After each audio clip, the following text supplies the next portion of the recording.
Okay, y'all. So I was trying to kind of hold off on doing my IDGAD for this week, you know, and I was gathering my thoughts and gathering my stuff.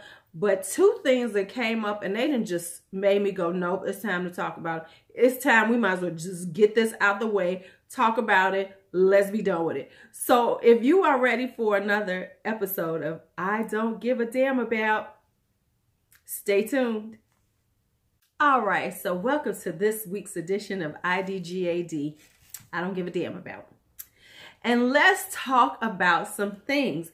So I'm going to just do a quickie on Too Faced because I was, working on the things I was going to talk about, my little version of an anti-haul and stuff this week that I'm like, no, I don't care about. But I got some two big ones that I need to talk about. So let's just do Too Faced because, Too Faced, they can all, like I said in my anti-haul awards, Too Faced always got some stupid shit coming out. So we can always throw them in case we need to. So the ones they got coming out now is they're doing another, it seems like they're probably going to do another collab with Candy Johnson. Is it just me or am I forgetting something? But didn't that one tank? My thing is this, if you had something in the works and it didn't work the first time, why are we going to do another one? Because if I'm not mistaken, that thing is still around. You can buy that shit on sale. That's all I'm saying. So Clover, he's doing a makeup bag and a liquid lipstick. Let's ruminate on that. Nobody wants it, Jared. Nobody cares about Clover. I know you tried to use the whole, we're going to give the, certain amount of the money to an animal shelter or whatever. If you want to do that, just give some damn money to an animal shelter. Why we got to be involved in it? Why we got to buy some stupid lame ass products so you can give up, so you can just donate. Just fucking donate if you want to. But let's talk what I really want to talk about. KKW Again. Now, unless you're living under a rock or you don't watch beauty news, you know that KKW and Mario are coming out with something. Now, we're not surprised, okay? We knew this was going to happen because, of course, Mario would not be Mario without Kim Kardashian, and Kim Kardashian's look would not be her look without Mario. So, I mean, it just makes sense that they did this. But let's talk about this collection. Okay, so there's the 10 eyeshadows. They're going to be $45. It's got one lipstick and it's got 2 lip glosses. Now, let me say, first off, we know this is going to sell out like that. This is the one thing that should sell out that she's selling, that other than that other crap she's come out with. Because of the association with Mario. Because we know his ABH palette is iconic and people regret that they didn't get it. I mean, you always hear about the Makeup by Mario palette with ABH. So, of course, this is going to be, like over the top. It's going to sell out. They can restock it 3 times. It's probably going to sell out every time because people love that. But let me say this, I don't want it. And let me tell you why. Because this is a boring ass palette. And now he's got this blue. And now they're even talking about the blue because when he did the blue to take her out of her comfort zone. I'm going to need to see those pictures. Because I promise you, I cannot recall Kim Kardashian in anything but some nude ass, pale ass, neutral ass makeup. And I get that's her look. And it works for her. But I mean, do we really need KKW makeup to get nude ass, neutral ass makeup? No, we do not. But hey, it's gonna sell out. So kudos to KKW and Mario. Bye-bye. Not for me. Now, here's what I gotta talk about. Fenty Beauty. And I know I'm probably gonna get some heat for this one, but I'm coming for it because this is the stupidest shit I done seen in a minute. Okay, now first off, they got the Body Lava, which is, some body highlighter. I'm okay with that. Maybe you could use it as a liquid highlighter, whatever. It's 3 ounces for $59. I'm thinking it's about the same pricing as the Marc Jacobs one, but I will check to make sure, but okay, I'm not, first off, why would I? And that's even with the Marc Jacobs ones. And I know everybody loves them. And I am contemplating getting his rose gold one. First off, the 3 ounces, you're going to have that forever. And that's fine. The $59, I think it's a little excessive. But hey, that's pricing for like prestige brands for these kind of things. Luxury brands. Okay. Is it worth it? I don't know. She's got 2 colors. So okay, whatever. And let's be honest. How many people how many people, can I get a show of hands of how many people really use body highlighters? How many people really highlight their body like that? That shit's for like the skinny people, the young people who are now doing it. Because all I know is what I put on fucking lotion. On my body, I put lotion on. Maybe some oil, that's about it. I'm not big on, I've never been a shimmer chick because that shit gets all over your skin and you got to get it off. And yeah, now maybe they're better now, but I know the ones back when I was young, you put the shit on and you'd have like little particles of glitter all over you and just no. So no. But now let me just talk about, first off, this kabuki brush. So y'all, first off, this little bitty ass brush. This little bitty ass brush, and they're acting like it's all that for $34. No. You can get a Morphe kabuki brush. You can get Elf kabuki brush. There's so many kabuki brushes out there. And I know it's because it's Fenty, but really, and you see how tiny, first off, I don't like those with those little stubby ass handles. They drive me crazy. And I got small hands, so I can imagine somebody with a big hand trying to use that thing. No, it's stupid. But here is the one that is just the dumbest ass piece of shit in this whole thing. The Fairy Bomb. The Fairy Bomb. It is a puff filled with shimmer to, I guess, puff it. So let me get this straight. So you've already got this body lava, which is like a liquid one, but that's not enough. Now we got to have a big ass puff that we're going to puff with shimmer on it. That, okay, first off, let's just be honest about that. That's so, and it's going to be, how much? $42. $42. Let's talk about this dumbass thing. It's going to be, I promise you, it's going to be, it's kind of like on the lines of that Lancome Rose they did last year. It's not going to have that much shimmer in it.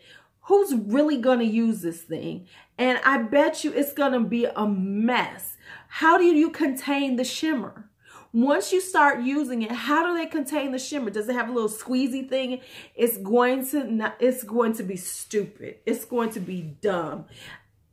The only people who are going to buy this are those diehard Rihanna fans who just want to act like everything that Fenty does is, you know, golden, because this is a dumbass product. I don't know who came up with it. It's just stupid. It's just stupid. It's just stupid.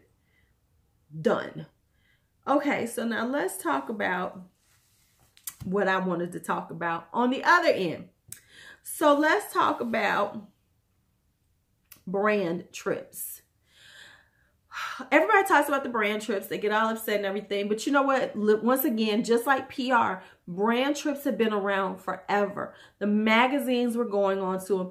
The companies have been doing it. They just weren't publicized. The difference is with them using the influencers and understanding that part of what works with the influencers is the whole in your face telling, you know, now we're seeing more of them. But trust me, those things have been around forever. Forever. So what I'm saying is, like, when people get all upset about the brand trips and they're taking these influencers on them, you know what? They should. Because the reality is that as an influencer, you do have your fans. So if you like something, if you're into something, they're going to buy it. They're going to buy it based on what you say. Now, what I'm going to say is, okay, yes, there's a certain amount of kind of bullshit.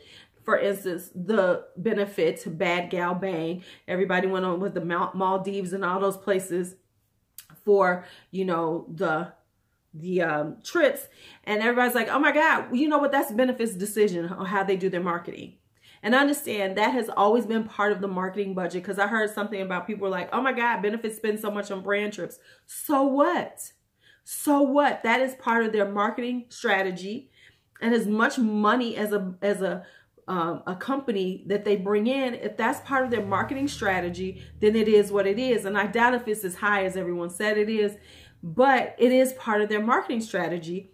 So that's what they do. And the difference is, because we are talking about makeup brands and things nowadays, they're not doing as much advertising in magazines. They don't do a lot of, they don't do a lot of TV advertisements. So part of their PR, part of their marketing budget goes to this, as opposed to doing a bunch of commercials. Commercials cost just as much and more than doing a bunch of brand trips every year. So if you weigh it out, it's about the same. It's just marketing. Please get over it. It's just part of the business. It's always been there. But at least now you know it, because the magazines will be pushing stuff on us just like, the influencers do. But they didn't even have to be as honest as the influencers have, because we expect a certain amount of honesty from the influencers. And let's be real. Come on now.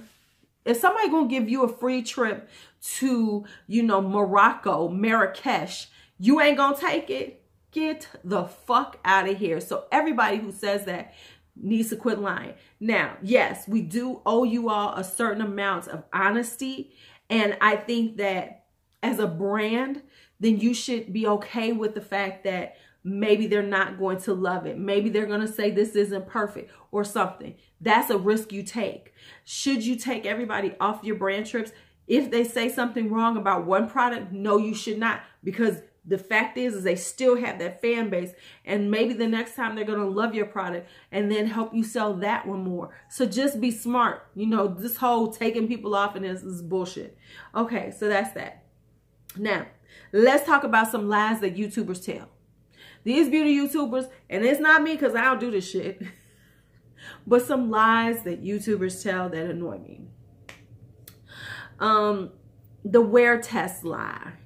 The one I really hate is when they say that, oh my God, I'm putting this on and I hope it works, because if it does, I have to go to an event right after this and I'm going to be stuck wearing this. Quit lying. If the shit is really ugly, y'all, we know they're going to take that off. They are not going to wear that out. Where they're going to be taking photographs and they might be splashed all over, they're going to risk wearing some brand new makeup that they don't know about that could fuck up in the middle of their fun or whatever, or event. No, quit freaking lying. Quit lying, quit lying, quit lying. Stop it. The other one that irritates me is when they do these wear tests, or when they do something like that, and then they say, I'll put a follow-up in the description box. I want to say at least 95% of the time, I have yet to see a follow-up in a description box. I have yet to see it. Is it that hard to type out, well, I wore it today and I didn't like it? Because some of us I look for the damn stuff, never find it. Pisses me off every damn time. And of course, the first impression lies. Oh my God, this is my new holy grail. You lying. You are lying. You are lying. You are lying. You cannot possibly make something your holy grail or hate it as much without wearing it for a while. And when you talk about, let's stop using that word. Let's just stop saying things are a holy grail unless they really are. Like, there are certain products that I can tell you are my holy grail. Red lipstick, Ruby Woo. MAC Studio Finish powder was my shit for years. Those are things that I could say yes. Certain things around now, yes, I could say yes, they are something that I always turn to, but that doesn't mean it. Stop that. But it's not the very first time I used it. I'm like, oh my God, this is my holy grail. I've used it one time. And only on camera for the last 5 minutes. It's my holy grail.